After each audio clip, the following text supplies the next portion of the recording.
সাকিব ভাই তো আর সারা জীবন খেলবে না, প্রত্যেকটা সিরিজই চ্যালেঞ্জিং এবং আমি মনে করি যে যেহেতু আমরা রিসেন্টলি পাকিস্তানে ভালো করে এসেছি, বেশি গ্যাপ নেই ট্যুরের ভিতরে, বাট আশা করি যে আমরা যে পারফর্ম করছি, সবাই যে ফর্মে আছে, সবাই যদি এইভাবে খেলতে থাকে অবশ্যই ভালো একটা রেজাল্ট আশা করা যাবে। দেখেন যে টেস্ট ক্রিকেটে কিন্তু সবসময় চ্যালেঞ্জ, প্রত্যেকটা সেশন বলেন, প্রত্যেকটা বল বলেন, ওভার বলেন, সবটাই চ্যালেঞ্জ থাকে একটা ব্যাটারের জন্য, একটা বলারের জন্য। বাট ইন্ডিয়ার ক্ষেত্রে যেটা, অবশ্যই ইন্ডিয়া অনেক বড় টিম, ওদের বোলাররা অনেক ভালো এবং ব্যাটসম্যানরাও অনেক ভালো ব্যাটসম্যান এবং ওদের যে উইকেটটা থাকে। বাট এর আগে আমরা খেলেছি, ওখানে টেস্ট ম্যাচ খেলেছি, আমাদের এক্সপিরিয়েন্স আছে যে ওইখানে উইকেট সম্পর্কে কীরকম হবে।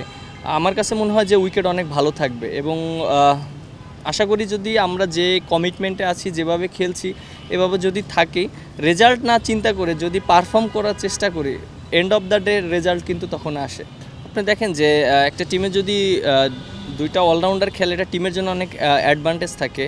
আর যেহেতু আমার ব্যাটিংটা ভালো হচ্ছে, প্রথম দিকে শুরুতে আমার ব্যাটিংটা টিম ওইরকম পায়নি, আমি বলার হিসাবেই খেলেছি, বাট এখন নিজে কন্ট্রিবিউট করছি, খুব ভালো লাগছে। আর অবশ্যই প্র্যাকটিস করতে হবে, কষ্ট করতে হবে, আর এটা আপনি 1-2 বছরে সম্ভব না, এটা লং টাইম ধরে ভালো খেলতে হবে। যদি আমি ইনশাল্লাহ যেভাবে চলছে এটা যদি লং টাইম ধরে রাখতে পারি, তাহলে ইনশাল্লাহ একদিন আশা করি যে অলরাউন্ডার হতে পারবো। এক্সপেকটেশন তো সবার কাছেই থাকে সব সময়, এবং এক্সপেকটেশন কিন্তু দেখেন যে আমরা যখন ভালো খেলি, ম্যাচ জিতি, তখন কিন্তু এক্সপেকটেশন সবারই বাড়ে, আর 1-2 জনের না, সবারই বাড়ে। সো সবারই এক্সপেকটেশন থাকবে, বাট এক্সপেকটেশনের জায়গায় আমরা ভালো খেলাটা ইম্পর্টেন্ট, এবং আমরা যেভাবে প্রিপারেশন নিয়েছি এর আগে এবং আমরা যেভাবে নিচ্ছি, আমরা যদি পারফর্ম করতে পারি, তাহলে আমাদের নিজেদেরও এক্সপেকটেশনটা ভালো থাকবে এবং রেজাল্টটাও আসবে। হ্যাঁ, একটা টিমে যদি ট্যালেন্টাররা কন্ট্রিবিউট করতে পারে একটা ব্যাটসম্যানকে, তাহলে একটা টিমের একটা মূল স্ট্রেংথ। আপনি দেখেন যে আমরা যে পাকিস্তানে ম্যাচ জিতেছি, আমাদের টেলেন্ডার থেকে কিন্তু অনেক সাপোর্ট এসেছে।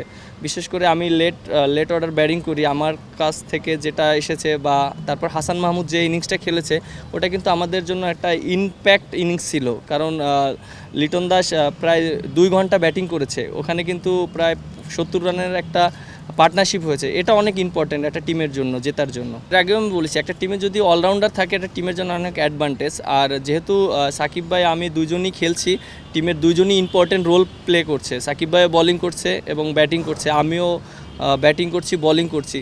আপনি দেখেন যে ওয়ার্ল্ড ক্রিকেটে কিন্তু একটা পর্যায়ে কিন্তু সবারই রিটায়ারমেন্ট আসতে হয় এবং সবাই ক্রিকেট ছেড়ে দিতে হয়। দেখেন যে ওয়ার্ল্ড ক্রিকেটে প্রত্যেকটা টিমেই কিন্তু এরকম আছে রিপ্লেসমেন্ট। আমার কাছে মনে হয় যে আপনি যেটা বললেন যে সবাই তো আর সারা জীবন খেলবে না, সাকিব ভাই যখন থাকবে না, তখন হয়তো আমার রোলটা আরও বেশি ইম্পর্টেন্ট হয়ে থাকবে টিমের জন্য।